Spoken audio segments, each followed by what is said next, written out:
What's up, Mentors Collective? Thank you for tuning in and listening. I've got a really exciting episode for you today.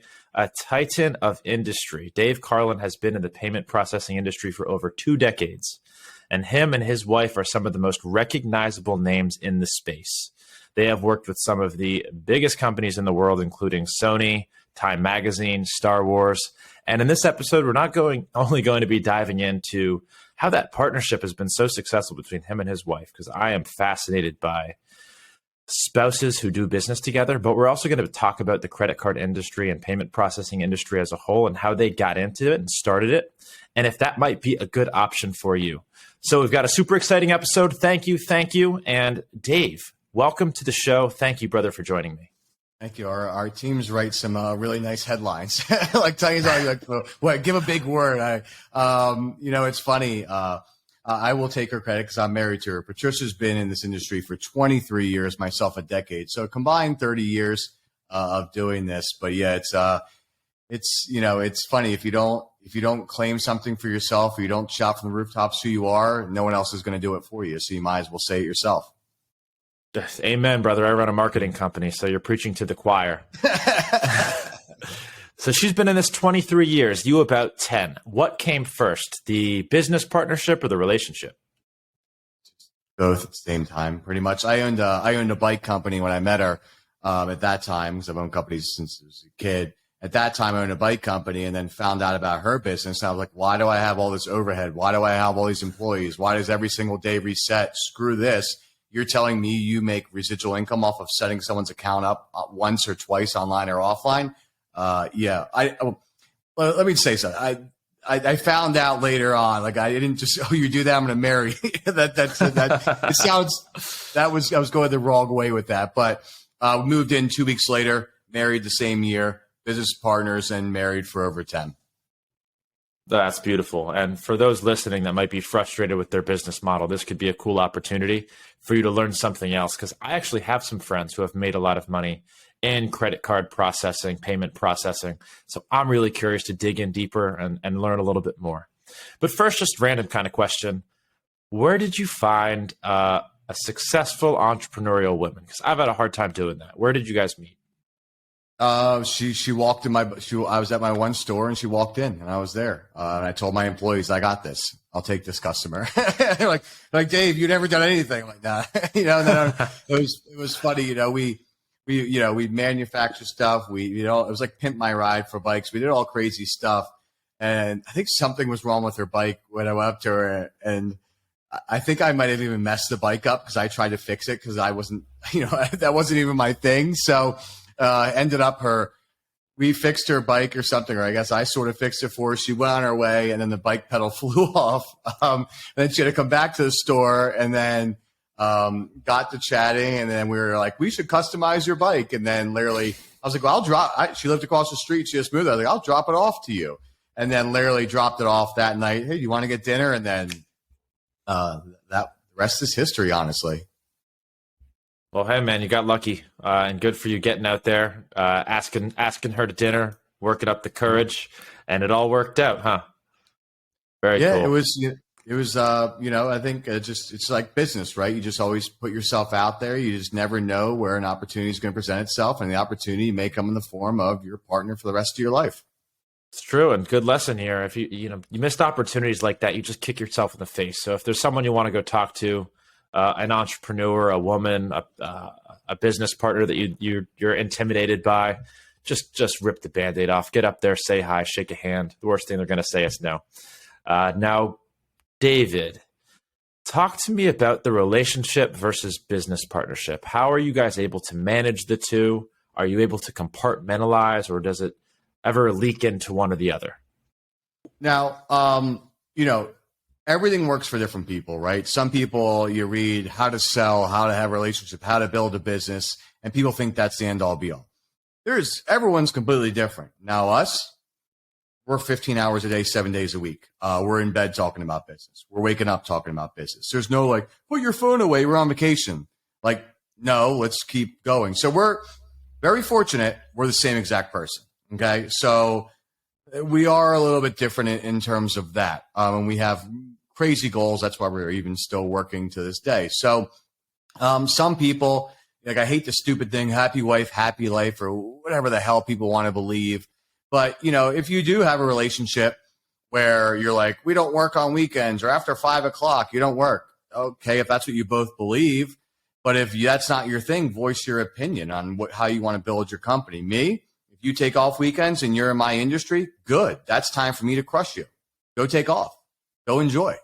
But if that, you gotta decide what you want and how much you want, right? Everyone's trying to build their companies, or thinking about building their company, or thinking about building up their career. It is how hard you want to go, and how do you want to do it now? We used to, honestly, a couple of years ago, man, we just golfed every day and traveled. We just made residual income off of credit cards, and wasn't as hard of work because it was kind of just money just coming to us every single month without having to do anything. Now, with some of the new companies that we launched, I'm a professional Zoom person, where I almost was almost a professional. I was never a professional golfer, but I was a really good golfer, and now I'm a professional Zoom person. So there's different stages in your life, and it's your life. There's no one to tell you what you can or can't do, but there needs to be a balance where essentially is the biggest key I can give anybody when they're with a partner or a spouse or what have you, is knowing how to put out a fight instantly. Because you will fight every single day. You will fight about your relationship. You will fight about business. Things are going to happen, especially if you're working from home and you don't leave the house that much. So, how you put out those fights instantly is what you need to learn. Even if you're in the wrong or she's in the wrong, someone needs to stop that fight so you can get back to business. Because if you don't, it's going to ruin the whole entire day and potentially ruin the companies you built. I agree with you. Do you have any strategies that you guys use that you would recommend, or even that works for you to squash that fight? It just, someone has to drop their ego, right. Essentially. Someone has to drop their ego, and whether you think you were right or you were wrong, it's just go up to them and say, I'm sorry, blah, blah, blah, and just move on. Now, then 20 minutes later, another fight might erupt, another fight might start, but you can't be building your business, talking to customers, trying to do everything, and then have, you're not in the right state of mind. Right. So, for us, we just squash it instantly. There's no like magic thing or whatever. Go up to them, say, I'm sorry. And then the biggest thing too is starting to learn each other's trigger points, right? Things you can and can't say, things that, may make them feel insecure or may make them feel mad. There's different things that you need to learn. And sometimes you have to humble yourself and not think that you know everything. A lot of this resonates with me too. It sounds like the relationship that I have with my partner, Scott. We've been in business together 6 or 7 years. And a lot of those same things arise. One, you mentioned that you and your wife are very aligned on values. Your value right now is work. Like, that makes you guys happy. You spend weekends working. It's the same thing with business partnerships. And I think people need to be weary going into business or going into a relationship when those values are not aligned. And it's a quick way to ruin a company, a quick way to ruin a relationship. You also mentioned something that I totally agree with, which is that entrepreneurs need to take advantage of weekends, because we're all in a competitive space. At least those of us that aren't doing business, locally in some hodunk city somewhere. And if we're not spending those weekends working, grinding, building that company, somebody else is going to beat you. And it is a competition. So I love that you mentioned that. And also the seasons of life. I'd love to dive a little bit deeper into that, because it sounds like you had already found some success with kind of residual income from credit card processing. What was that like? Was there like a milestone that you wanted to hit before you spent a lot of time golfing? How long did it take you to hit that milestone? And then did you get bored? What happened to spark that interest in starting a new company?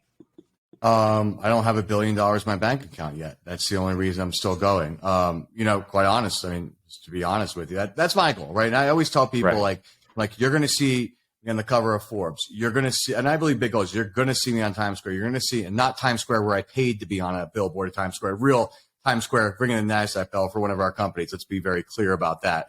And you're going to see me on the cover of Forbes, not published in Forbes. So it's a different conversation we can have another day. I could retire with my wife today and, tell everyone to F off and turn off my social media and go live my life. and live a good life. But there's things that I haven't done that I need more money for. And there's things where it's superficial or not. Like, I want the big private plane. I want the island. I want when I retire, my whole family retires. I'm talking aunts, cousins, everybody, everyone's rich. Okay. For example, it wasn't a lot of money. We gave out like $100,000 the last week or something like that. But for all of our nieces, nephews, brothers, and sisters, for people who are graduating high school or what have you, well, it was a different story, but we're like, hey, here's 10 grand for you. Here's 10 grand for you. And do this. Like, it's just nice to be able to give back. So at this point, we used to golf every single day, and it was lovely. I mean, I literally had a caddy every day, travel the world golfing, seen a million different countries, and we're going to get back to that. But for these next couple of years, it's okay, man. We hit a level. I thought I was rich until I talked to that person and go, God, I'm poor. I guess I'm not killing as much as I thought I was. So At this point, it's okay. We're this successful. We could retire, but we see how we could 100x in the next 2 years where we're at. Okay, let's keep on going, right? So, and regardless, for some people, I'm going to be very clear. If you have a goal in mind and you put the work in and you say, screw everyone else, I'm going to ball till I fall. I'm going to buy diamonds and buy mansions, and I'm never going to give $1 away. Well, you earned it. You can do what you want with your money. Don't let people tell you can't do what you want with your money. If you want to make your money because you want to give half to charity, by all means. I think people need to find what drives them. And like we said back on the weekends, if you take off weekends because it's, oh my God, thank God I don't have to work, it means you're probably doing something you don't love. So I think people need to find something they love, because life is short. We never know when something could happen. And if you truly love something, you may not become rich at it, right? Like the top 1% actually have a lot of money. And I know, because in credit card processing, I see everyone's bank accounts. I see everyone's processing. The thing I need to tell everybody is, some of even the people you look up to, you may look up to them online. You may think they're freaking ballers because they have a Lambo, or they have a house they rent, or maybe they bought a house. You don't know how much overhead they have. You don't know their life. And those people may be better at social media than you. That may be all it is. So I think people need to be happy with what they have. They need to live places they can afford. And if they have big dreams, they need to strategically figure out and align themselves with their partner, their wife, whoever, that, hey, babe, it's going to be crazy. I'm going to work 7 days a week. I'm going to not have as much time with this. We're going to be negating certain things in our lives, but this is my strategy. I know we thought it's going to take 6 months. I'm a realist. It may take 3 years, but I'm willing to give it a shot, right? Those are things that, people need to have a real plan on what they want and really set your goals. And if your goal is, I just want to make $100,000 a year, have my house paid off, and freaking golf every day and live my best life, well, then great. But I don't want to hear you bitching about not having money and be like, oh, I don't have enough money. But yeah, you take Saturday and Sunday off. So don't bitch to me and not having money. You got opportunities to get money. You decide not to. 100% agree with you. And I think the number one cause of burnout, especially with entrepreneurs, is not having that end goal in mind, not knowing what they need to make to have the lifestyle that they need, and not knowing what their driving force, the light at the end of the tunnel, is, what they love. And for you, did you mention that it was golf? Like, that's at the end of the tunnel, you've made your $1 billion in your bank account. Do you know what you're going to do, where you're going to be spending your time? No, I have no idea, quite honestly. My biggest thing is, why do I keep going? I want everyone in the world to know my name, and that might be superficial. I want to be famous. I want to be famous for my accomplishments. Nothing wrong with saying that. See, nothing wrong with saying that. No, people won't say it. They'll think it, and they'll judge me for it because they wish they could say it. And the biggest thing is, people need to work on mental toughness, man, because you may think, one of our companies we launched, we're about 2 years in, and no money for 2 years. And I'm talking about just backbreaking work of just crazy, doing millions, but no profitability. And now it's finally taking its turn.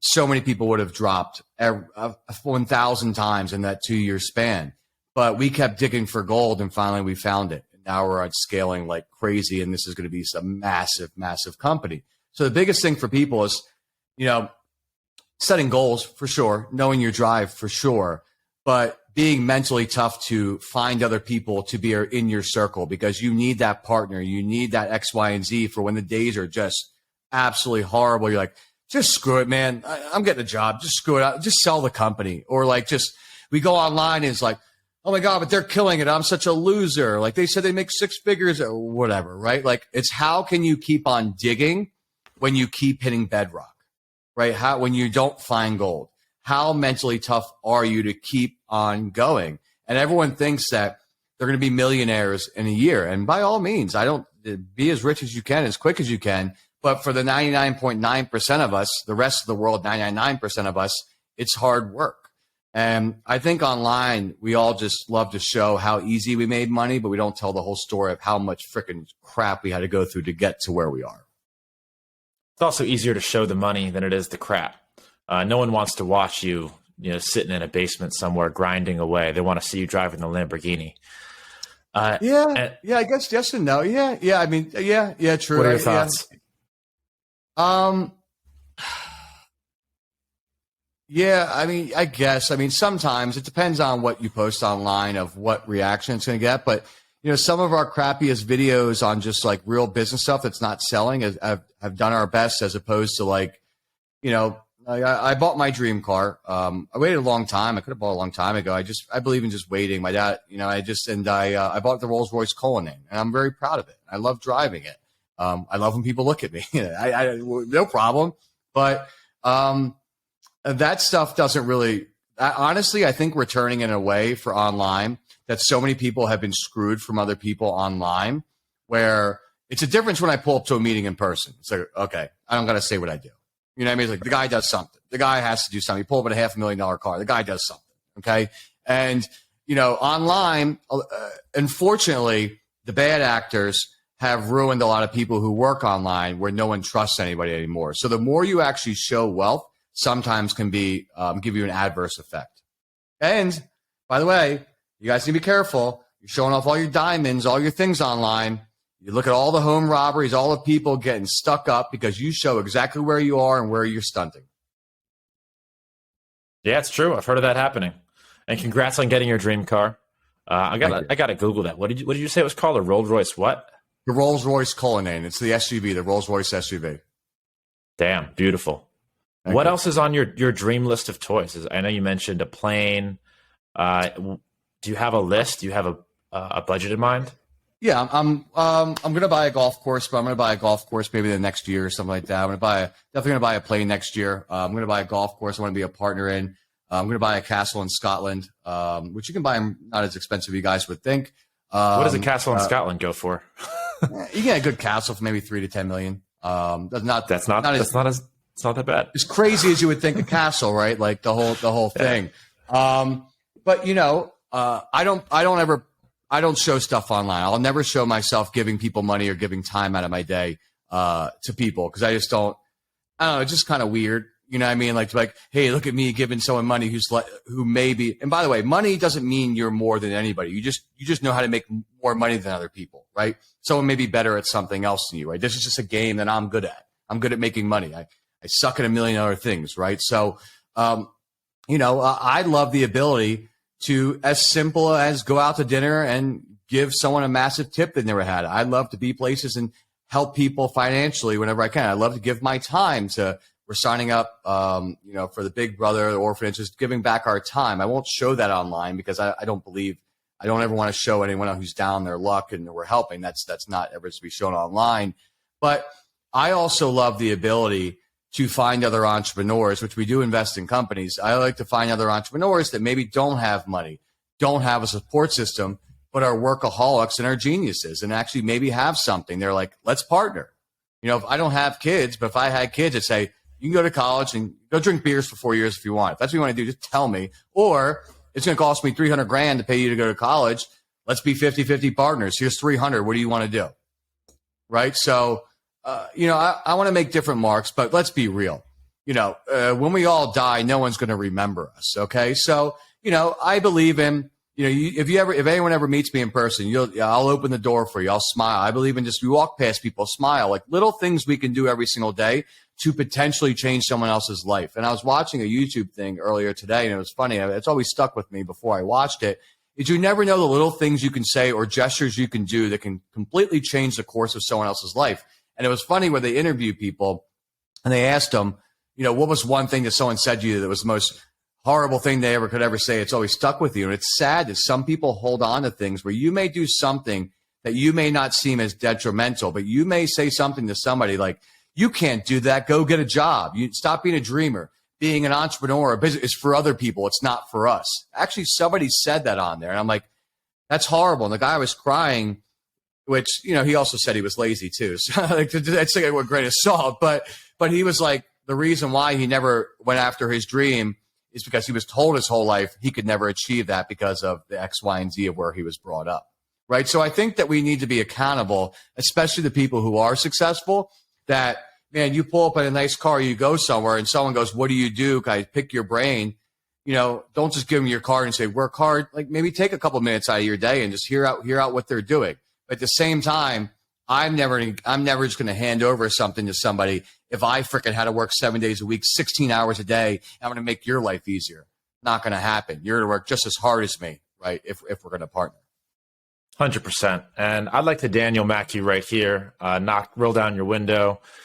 What do you do? How were you able to achieve this wealth and where you are at right now? A lot of people are struggling with ideas.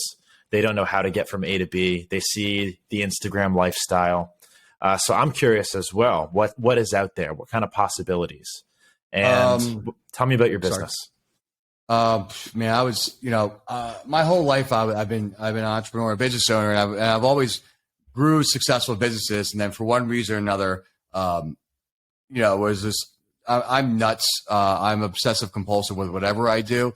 And before I met my wife, there was just a million ups and downs in my life, from starting companies to destroying companies. I was really good at scaling companies, horrible at sustaining them. Because I just enjoyed building them. But then once they got built, I was like, bored on what's the next one, right? So a lot of people need to realize, are you good at starting companies?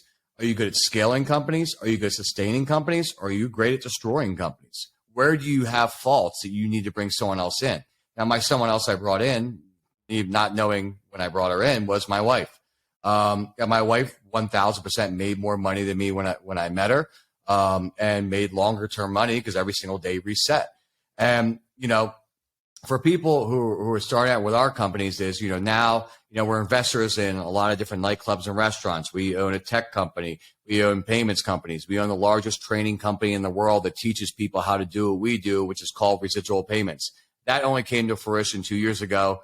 Started to 2.5 that messed up my golf game because people kept asking, how can you be this age and golfing at this club on a frickin' Tuesday, right? And then I'd be other places, people would ask what we do because they'd see the Instagram lifestyle. So we started teaching people unintentionally, and then we brought it online. And now we teach people every single day to do what we do, which is, if you know a business owner online or offline, or if you're a business owner, or if you're a marketing company, I'm going to school you real quick and teach you about something. Is, first of all, you're an idiot for not doing this, and you're going to be you can't be mad at yourself, but we can only move forward from this. And I told this exactly to my friend who probably owns just as big as a marketing company as you do, and is probably just as smart as you are, is he was sending all his clients to Stripe and PayPal. I said the same. I said, you're an idiot. He's like, why? I said, because you're sending them to Stripe and PayPal and you're not getting paid for it. I said, do you know how many clients that you may send to Stripe or PayPal, you didn't know that we could set them up and then you could get 50-50 on every single account for the life of the account. So they're coming to you to pay for your marketing. You're doing work for what they're paying for. Imagine if your client leaves you, you're not doing any more work and you're still getting paid off their account. One of our oldest accounts is about 17 years old. Obviously, Patricia's. People can probably figure that out now because we've only been in it for a decade. 16 years ago, Patricia talked to a gentleman and a couple. They went on to be the number 2 MLM in the world. And 17 years later, we are still getting paid off of almost all. There's credit card transactions every single month. So if you set your own business up, you can also make residual income off of your own credit card transactions. And then 99.9% of the business owners that we deal with go, well, I know other business owners or people. People can also do this if you're non-business owner, but we mostly work with business owners. They go, well, I have clients, or I know other business owners. Can you do it? Well, I'm busy. Don't worry. We'll come in. We'll do everything. We'll do all the heavy lifting. And then essentially what we do is save people a little bit of money, but then we also create a new residual income stream off of the credit cards that they're already accepting in their business. You may be paying 3% to accept credit cards, but what you don't know is the true hard cost might be 2%. So there's a lot of markup that you can then start to earn on every single sale. And then you can also earn on other people's sales. Once something's done once, you never have to do anything else again. Every single month, you are a silent partner, if you will. And you aren't, but you are in their business, but taking zero risk, zero money, zero time. It's a set it and forget it model. And in my opinion, probably the best business in the world. That's the best affiliate marketing company in the world, because you need credit card processing. I'm not going to leave my credit card processor in a million years because we've got so much data with them. So it makes sense. Somebody's probably making a ton of money on us every single month, and will probably continue to make more money on us. And what do you mean by data? Well, you never leave them. Subscriptions, people on credit card subscriptions. And one of the big struggles that we've talked to companies, people are always offering us lower rates. Can you come in and so the reason we've been hesitant to leave our current credit card processor, which is not Stripe, is because we have so much data with them. So they have all of our clients' credit card information, and they're on active subscriptions. So anyone who's pitched us so far to come in and quote us at a lower rate has been unable to guarantee that they'd be able to transfer everything uninterrupted. Yep. So two things to that. For some, let me say this first. Sometimes we do have clients where we're like, listen, it's going to be way too much of a headache for you. I don't want to jeopardize your business. We're not going to help you. That's very rare. Now, here's two things that it can happen. Number one, 99.9% of platforms we can integrate, it can all move over. We do our due diligence. Our tech teams, our integration teams look everything up before we do a green light. Or number two, let's say random numbers, right? Let's say you're paying $10,000 a month in fees, and you can put you down to $8,000, right? So still, I don't care who anyone is. That's still $24,000 a year back in your pocket, and for as long as you're going to be in business. What I do for some people is when they're in a closed loop system where nothing can be moved over because they're on some proprietary software that's very closed loop. I go, listen, last thing you want to do is call those people and remind them they're on a subscription. So we're not going to touch that. If we can't seamlessly move them over with webhooks, Zapier, blah, blah, blah, blah, blah. Right. So what we'll do is keep them. I'm not telling you to cancel who you're with. Keep who you're with. Let's add redundancy and open up shop over here for the new subscriptions, okay? If the savings make sense. Then eventually, if those subscriptions ever start to wind down, then we'll close shop over here and we just have this. The great news for you, what makes you feel warm and fuzzy inside, is when it becomes a brand new relationship, we are just getting to know each other. As big as we can tout ourselves online, it's still, hey, it's my money. It's my money. Let me make sure everything's good. They've been good to me, so it's a little, switching might be a little, iffy sometimes. So what I tell people is, don't call them. Keep them. Even if let's say you don't have subscriptions, and let's say you have a point of sale in a restaurant, you sell online, I'll say, don't call them. Keep it in the background. If in 30 days from now, the savings, the support, everything I promised you did not come to fruition, you didn't switch everything and bet on us. After 30 days, you're like, all right, Dave, you didn't screw me, because I know we're not going to be doing this forever, is then you can feel confident and then close up shop if you want, or potentially have both going at the same time. If the savings are significant enough, which they probably would for you, it would benefit you where, okay, maybe you have to just log into two systems, but if it's 5 minutes of your day, what's that worth it to you? It might be a lot of money. So for you, like I tell everybody, it's worth taking a look under the hood and seeing how much money you're burning every single month. And then we just make an educated decision on, after you see everything, how it's going to work, is this a fit for you? And that's it. What does it take to become an authorized reseller under you for the people that train and want to start offering this to clients or start earning money this way? What does the process look like? Yeah. So anyone can join our program and do this on your own. Okay. You can pay $1 to join. The reason why I make it $1 is because I believe people should make an educated decision and know what they're getting involved in before they even open up their wallet. If you're a business owner, you can come and join for $1 and switch your own business over, be your first client for your own business, and instantly save and make yourself money and be on your merry way for $1. Okay. You can go to residualpayments.com and go and sign up. If you want us to do all the heavy lifting for you, do all your sales calls, your apps, do everything and train you and let you just make a relationship, bring them to us. We'll do everything else. It's actually inexpensive. We only charge $5,000 for the year. And then 6 months later, it's just $500 a month. The first 2 weeks are getting your bearings. The next couple of weeks are let's land as many accounts as we want. And then the reason why we give you a year is because I make pennies on your transactions. I have a very invested interest for you to be successful. Now, outside merchant services, we offer funding, payroll, SaaS products, marketing, branding, social media, a million other things that people can offer to their clients. We're 50-50. 50% of our members are business owners. The other 50% are people who are starting their own companies. For the business owners, they can come in, pay the $5,000, pay the $500 a month, 6 months later, and we will do everything for them. So, for example, every time you have a client, you send them over, we do everything. I'm not asking you to do extra work. I'm not asking you to learn anything. So you can learn as much or as little as you want. You'll have your own dashboard where you can see all of your clients, all the applications we've sent for you, and all the money you're making on all of your clients. And every time we land an account with you, you get paid for the life of that account. So as long as they're processing, you will continue to get paid. What can somebody expect to make, say, annually on a company that they sign up that does $1 million a year in credit card processing? You can make anywhere. I'm going to be more of a realist than dangling a bigger number. You can make anywhere from 0.1 to 2%. So on $100,000, that's what, $100 or $2,000. So you can just 10x that, right? So on a smaller scale, if a business does $100,000 a month, you can make anywhere from $100 to $2,000 a month off that account. So it's literally that simple. Some accounts can be won the same day. And the great news is for a lot of people, they either don't have time or don't have the knowledge, or they need the support teams or what have you. That's where we come in. It's like, listen, learn as you go. You don't need to go to like college for 4 years and learn a skill. And then you could actually start work today. We're going to show you how to land accounts. And then for business owners, we go, keep doing your business.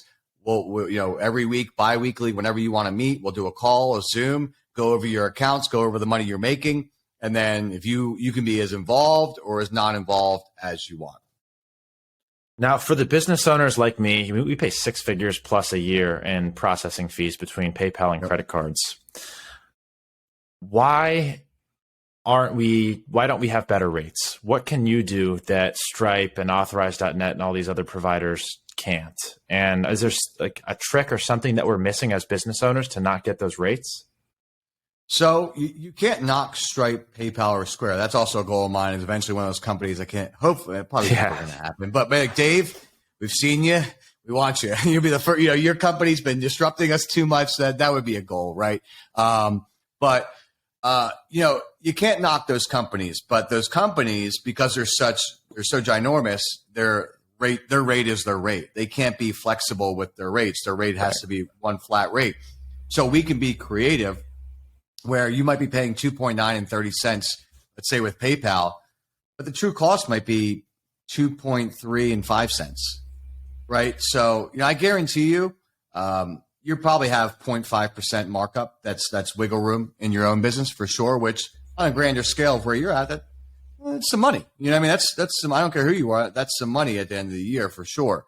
So the reason why it's kind of like people want ease of use, which we have. We offer the same hardware, the same gateways, the same integrations.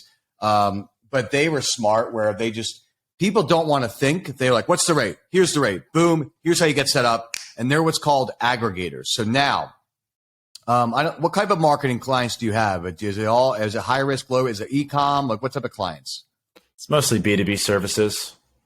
Okay. So B2B. So for example, if it wasn't B2B, let's say if it was, like e-com, high risk, like nutraceutical, MLM, coaches, BizOp, credit repair, they always use Stripe and PayPal, but they get shut down as fast as they're set up. So essentially, they're called they're essentially letting people instantly get boarded, but then they do their underwriting later. It's kind of like renting a house.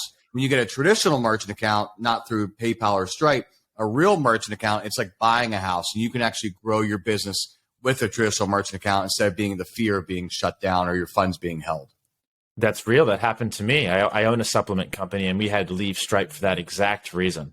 So For that's some people, definitely, it'll put you under. yeah. They'll hold it for 6 months sometimes. What if you don't have any? Here's the thing. You get all these orders. Your funds are held. You don't have any money to fulfill those orders. All your money's sitting there. You took 4 years to build a business that got destroyed in one day because you wanted to go with Stripe. So I tell anybody, if you go with Stripe, you might as well go to the casino, put $1 million on black and let it roll and see if you win or not. It's the same thing. That actually happened to us with the money getting held for 6 months. Luckily, we had. I can't make this up. It's like you're a genie. But no, it's real. And that's, I mean, if there's any takeaway for business owners here in that game that is using Stripe and is doing anything in the supplement coaching space and you're be considered medium to high risk, I'm with you. Now, do you not face those same risks with other credit card processing companies?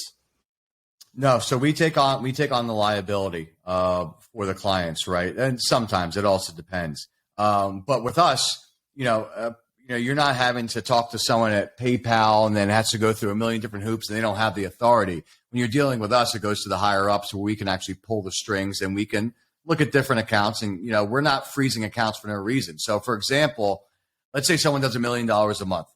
We'll tell our clients, hey man, you got an event this weekend and you're thinking about doing $2 million in 2 days, you got to let us know beforehand so we can let the banks know. So they're not like, oh my God, freezing the account. Usually they freeze the accounts because of thinking there's fraud because there was so much volume. Now, the reason why Stripe or PayPal freeze the accounts, which is different, is they never did their due diligence. They didn't know what you were selling. And what they'll do is they'll say, you are not a permitted business for us to process for. That's why we're holding your funds. Or you went a little bit above chargebacks. We're holding your funds. We have the flexibility to call our clients, go, hey man, your accounts, your ratios are going a little bit high. Your chargebacks are starting to spike. How can we fix that? Because if not, in the next 30, 60 days, we're going to have to move you over here, or we're going to have to do something. We're not just trigger happy. Number two, we know what we're boarding when we're boarding it. We go through, which you may get instantly approved by Stripe or PayPal. We may have to take 24 or 48 hours. But isn't it worth taking an extra day or two to make sure you don't ruin your whole entire business just because you want to be set up in an hour? So, that's why I always tell people is you're going to launch in a week. Okay, let's set you up a week before. Don't call me the night before you need to get set up and go, oh, you can't do it tonight, Dave. I'm going with Stripe. Good luck then. And then what happens is, it's a horrible analogy, but it's like drinking and driving. It's kind of like, well, I never got pulled over. But you could, you could kill somebody. You could go to jail. Everything could be ruined. But some people don't know, like now you know until it happens to them. And you can't sell people on fear, right? I can't go to you and go, you're going to lose your account. You're going to lose everything. That's not a good sales tactic, right? It's kind of like that would be a horrible thing to say. So, I don't need to work with everybody. That's the beauty of it. I don't need to beg anyone for their business. I don't need to convince anybody, and I don't need them to feel uncomfortable, and they don't need to work with me just as much as I don't need to work with them. There's too much business out there. There's 33 million small businesses in the U.S. There's so many people like yourself that are the biggest referral partners for us. And, it's kind of like whoever I can help and wants to help, great. Whoever I can't, they got my number. They know where I'm at. And that's kind of the beauty of credit card processing is like, it's not a race to the bottom. And you don't need everybody to switch to you to make a ton of money because you can make a lot of money off of a couple accounts. Right. And talk about passive income, accounts that could be with you and paying you for 17 years, like that client that you have. So that is kind of the ultimate form of passive income. Very cool opportunity. Mm-hmm. I'd love to point our business owners in the direction to learn more about where they can go get some information to potentially get a quote on a new rate for their company. I'll be doing that with you probably after this episode. And then also listeners who might like the idea of the opportunity of selling credit card processing or getting more companies involved, getting the word out, spreading the word. So I think there might be a lack of awareness here. It's definitely not something that I've come across a lot. And you're right, you can't really sell fear, but you can sell savings. If the savings are significant, I think you'd see a lot of people jump that Stripe ship. Yeah, I mean, that's why my wife and I are the most hated people in payments because we've actually opened Pandora's box. And we tell everybody, like, stop, probably a hit out of us or something eventually one day because they also hate residual payments because it's letting ordinary people be a part of this industry when they're like, they're not supposed to be here, right? It's disrupting stuff, which is whatever, you like it or not. So Residual Payments, residualpayments.com is our corp site. You can go there. You can sign up there. Our link is above our Instagram at Meet the Carlins. And you guys can find out the information there. It's a partnership, right? And we're not selling you anything. You're not selling us anything. We want to work with people, for as long as they want to work with us. And quite honestly, for anybody here, we're not going to force anyone to switch. Just like you, at least you'll know how much you're overpaying. At least you'll know where you sit. And then you can make an educated decision on if it's good for you. And then for us, you can join our program. You can go, Dave, cool course material, but I don't got time for that. What's it going to cost? Well, you heard me. It's $5,000 for a year, $500 a month, 6 months later for us to do everything for you. You heard I said you can make 0.1 to 2%. You can probably figure out one account can pay your cover your cost. I'm not here to sell courses. I'm here to build relationships and partnerships so I also make money off of your accounts for the next decade. So I have a long-term goal, and that's why I'm betting on you and everybody else that if I can make you really successful like we are, like the thousands of people that we're fortunate enough to work with, well, then that's the bigger picture here. And it's a collective of all of us working together. It allows us to work in power and numbers so we can garner exclusive contracts and lower rates. So that's where every time I sign up with a new relationship, I can go, they give me a rate. I go, that's not going to work. And I go, why? I go, I got about 2,000 people coming with me. They're like, oh, okay, well, here's this. So that's how we're cornering the market. Instead of being separate and let everyone, we're moving as one. I love that. And thank you for spending some time bringing this information to us. And I love that name, the most hated team in payments.